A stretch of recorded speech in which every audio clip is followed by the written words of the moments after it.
How to sleep less without feeling tired. Hello, friends. Welcome back to Deep Dive. Let me ask you something simple. Have you ever slept for what felt like a long stretch of hours, yet when the morning came, you still woke up exhausted? It didn't matter whether you had gone to bed early or late, whether you managed 5 hours or a full 8. You opened your eyes and the body still felt heavy, the head still cloudy. The first thoughts of the day were already frustration. Why am I still tired? This is not rare.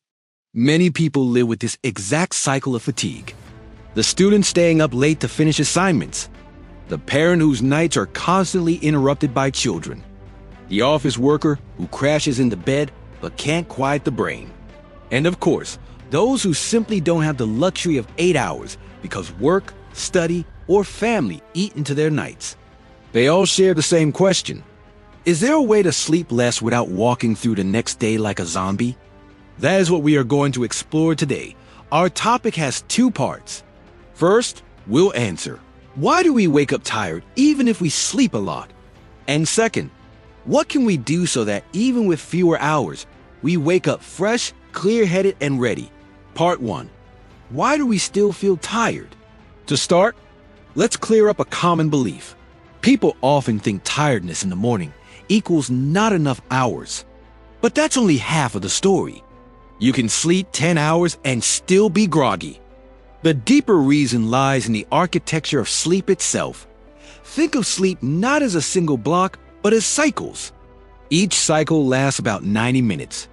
Within that 90 minutes, your brain travels through stages. Light sleep, deep slow wave sleep, and REM, where dreaming happens. The quality of your rest depends on how these cycles complete. Here is the critical point. If you are yanked out of sleep in the middle of a cycle, say, your alarm goes off when your brain is in deep sleep, then you feel disoriented, groggy, and even a little sick. But if you wake at the end of a cycle, whether naturally or with an alarm, the body feels lighter. That is why sometimes 6 hours leaves you sharp, while 8 hours leaves you heavy.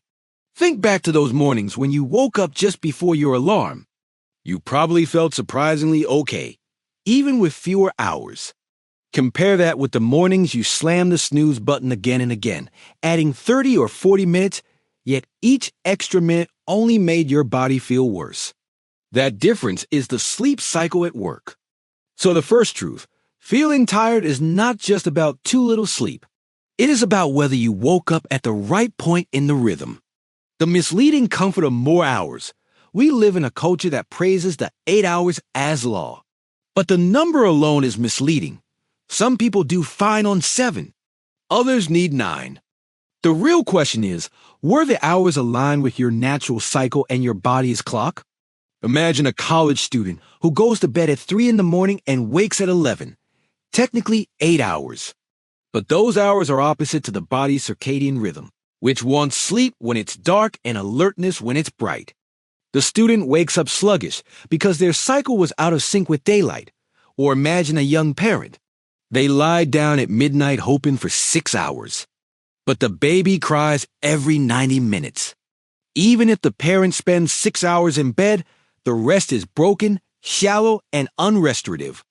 The point is simple. More hours doesn't guarantee more energy. The quality and timing of those hours matter more. How to work with sleep cycles? Here comes the practical application. Because each cycle lasts roughly 90 minutes, you can actually plan your wake-up time to coincide with the end of a cycle. Suppose you need to be awake at 7 in the morning. Count backwards in 90-minute blocks. 5:30, 4 o'clock, 2:30, midnight. If you know it takes you 15 minutes to fall asleep, then aiming for a bedtime around 11:45 p.m.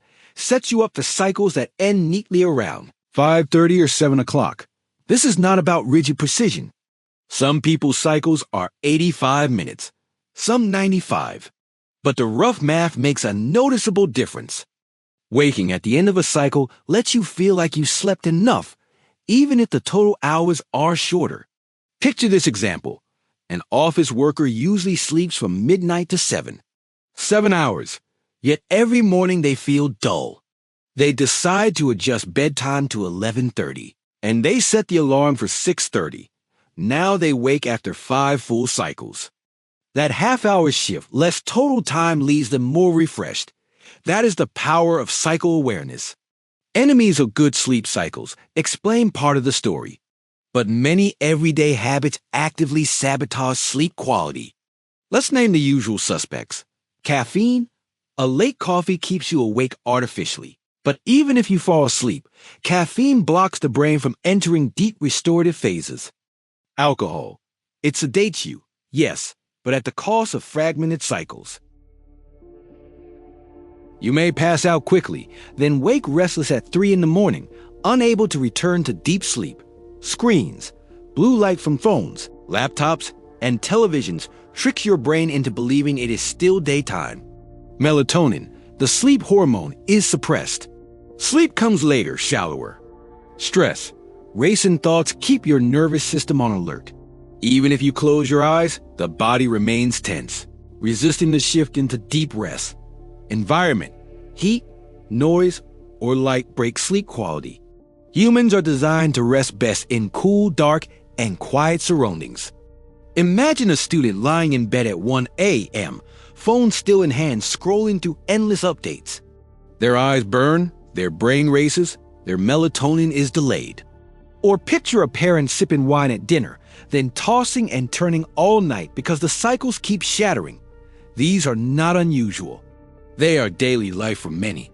Practical tools to sleep less but rest more. So what can we actually do? Here's where principles turn into practice. If you can't expand your total hours, then maximize the effectiveness of what you have. Build a wind-down ritual. An hour before bed, dim the lights. Put away screens. Choose activities that calm, a book, soft music, gentle stretching, quiet conversation. The message to your brain is clear. It's time to shift. Keep consistent hours. The body thrives on rhythm. Try to sleep and wake at the same times daily, even weekends. This stability strengthens your inner clock. Sleeping in on Saturday feels good short-term, but it confuses your rhythm like jet lag. Shape your environment. Aim for a room that is cool, dark, and quiet. If noise is unavoidable, try a white noise machine or even a simple fan. If light sneaks in, wear an eye mask. Watch your intake. Avoid heavy meals late at night. Limit caffeine to the morning or early afternoon. Be cautious with alcohol. Use naps smartly. A 20-minute nap recharges without harming nighttime sleep. Longer naps, especially late in the day, can disrupt cycles. Move your body. Regular exercise helps the body reach deeper rest. Just don't do intense workouts right before bed, because adrenaline delays relaxation. These are not theories. They are simple habits that, when practiced, allow even 6 hours of sleep to feel restorative. The mindset factor. Here is one final piece often ignored.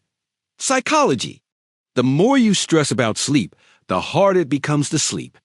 If you lie there repeating, "I must sleep now or tomorrow will be ruined," you create anxiety.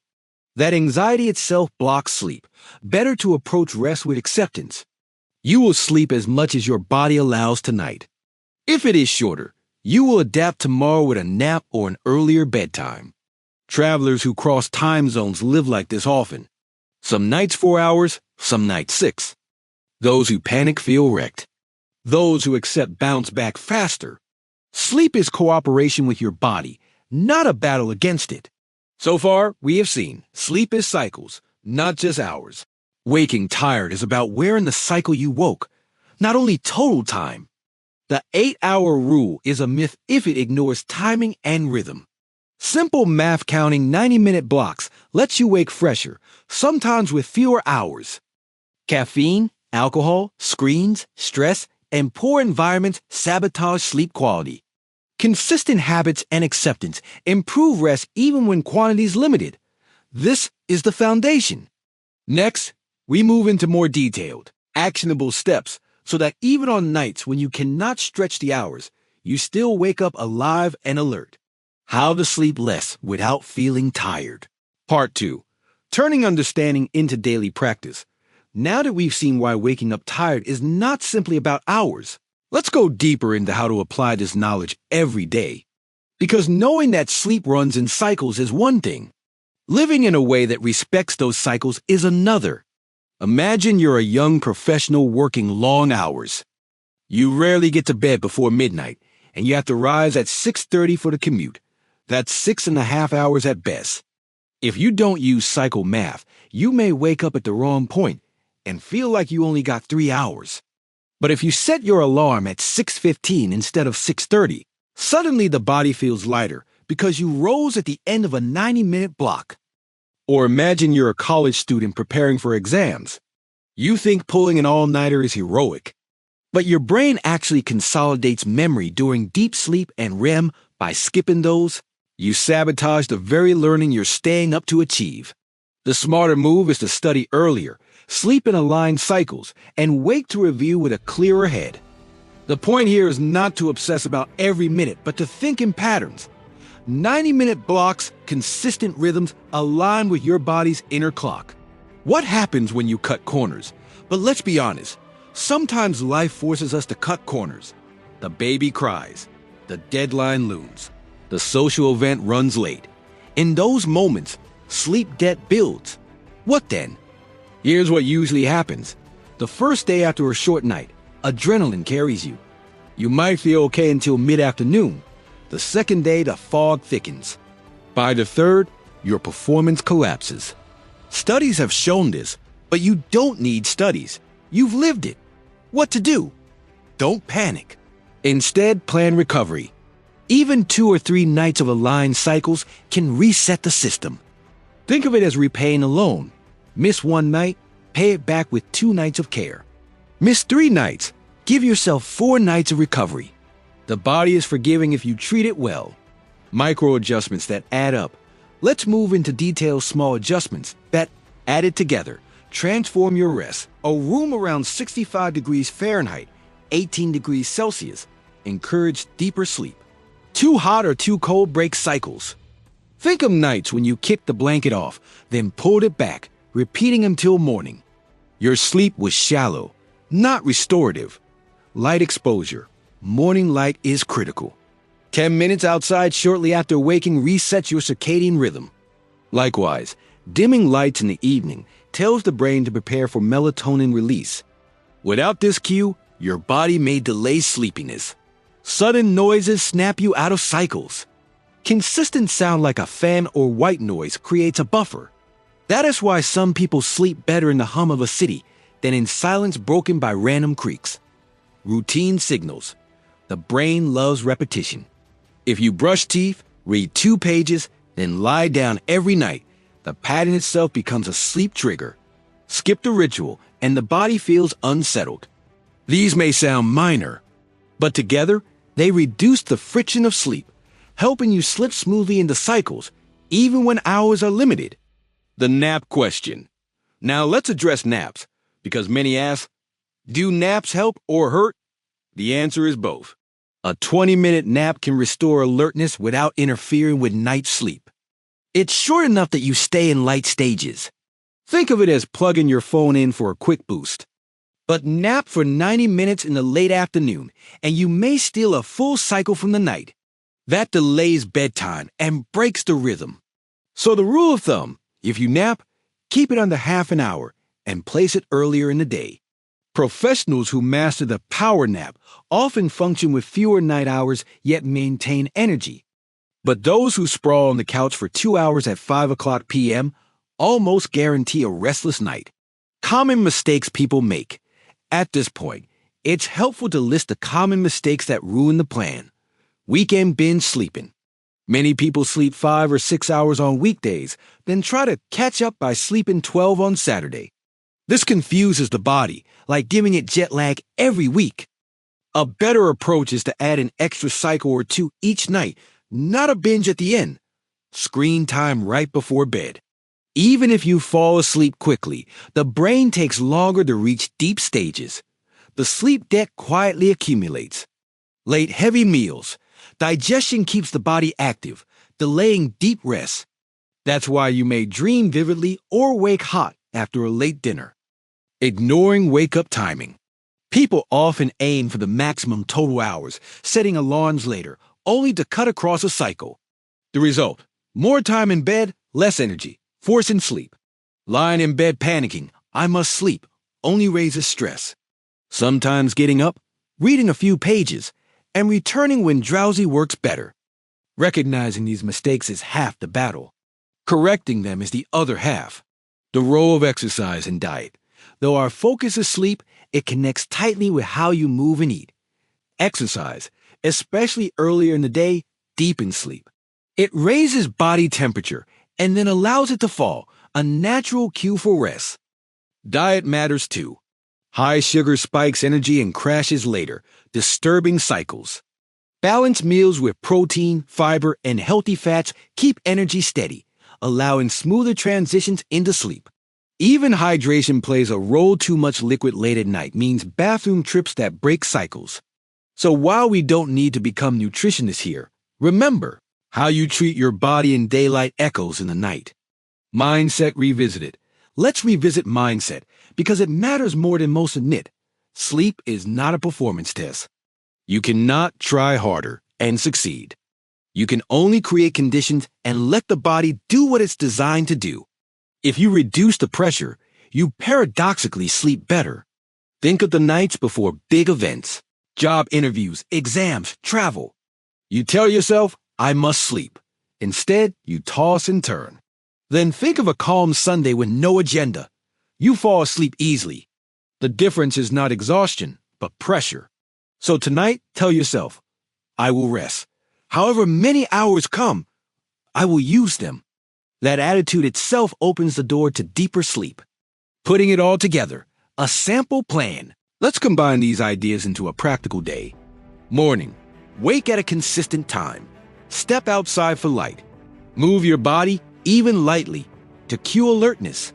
Daytime, limit caffeine to before noon. Eat balanced meals. Hydrate steadily. If tired, consider a short nap before 3 o'clock p.m. Evening, dim lights an hour before bed. Finish heavy meals 2 hours earlier. Put away screens. Create a ritual: read, stretch, breathe. Night, sleep in a cool, dark, quiet room. Set your alarm aligned with 90-minute blocks. Accept whatever hours you get. This simple flow honors cycles, environment, and mindset. Follow it consistently, and your body adapts, making shorter nights more effective. Let's summarize the journey we've taken. Sleep operates in cycles of about 90 minutes. Waking up tired often means waking mid-cycle. More hours don't guarantee more rest as cycles are misaligned. You can plan bedtime and wake-up time around cycle math. Caffeine, alcohol, screens, stress, and poor environments disrupt quality.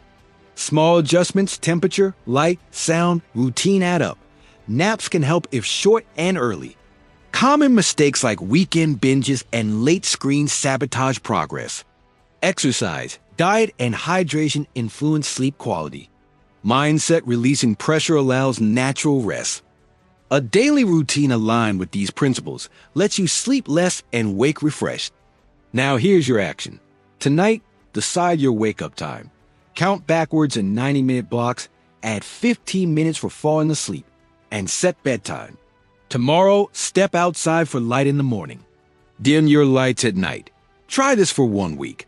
Notice the difference. Final thoughts. We live in a world that demands more time than we have. Work, study, family, and responsibilities all compete for hours. Sleep often gets sacrificed. The good news is, you can't change the laws of biology, but you can cooperate with them. By respecting cycles, shaping environment, and adjusting mindset, you can reclaim energy even from fewer hours. So yes, it is possible. You can sleep less without feeling tired. Not by cutting corners recklessly, but by working with the rhythm nature already gave you. That's today's deep dive. Thank you for listening. Take care of your sleep, because when you do, you nurture your mind, your body, and every part of your day. We'll meet again in the next video with another practical insight to make life clearer, sharper, and lighter.